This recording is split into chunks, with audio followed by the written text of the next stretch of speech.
Hello, జాగ్రత్త. ఎందుకో జాగ్రత్త తెలుసా? ఎక్కువ ఆలోచించామనుకో హార్ట్ అటాక్ వస్తుంది, రోగాలు వస్తాయి. ఎక్కువ ఆలోచించకండి. అది ఎట్లా అయింది, ఇది ఎట్లా అయింది, ఇది ఇట్లా ఎందుకు అయింది, అది అట్లా ఎందుకు అయింది, అది అలా అవ్వాలి. మీ ఇంటోది ఏందో ఫస్ట్ మీరు చూసుకోండి. ఓకే, వేరే వాళ్ళ సంగతి మీకు ఎందుకు?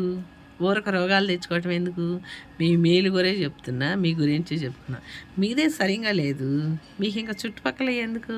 ఫస్ట్ మీదేందో మీరు చూసుకోండి. మీ ఇంట్లోదేదో అంత మాట్లాడాలనిపిస్తే మీ ఇంట్లో పెద్ద పెద్ద హిస్టరీలు ఉన్నాయిగా, ఎప్పదీసి టేప్ రికార్డు పెట్టండి, అందరూ వింటారు. ఓకే, అంతేగాని ఆళ్ళేళ్ళ గురించి ఆలోచించి పిచ్చి పిచ్చి మాటలు మాట్లాడి అక్కడ అక్కడ సాడీలు చెప్పి కొంపల్లో తగాదలు పెడితే చెంపలు పగులుతాయి. అందరిని కాదు, కొందరిని. జాగ్రత్త.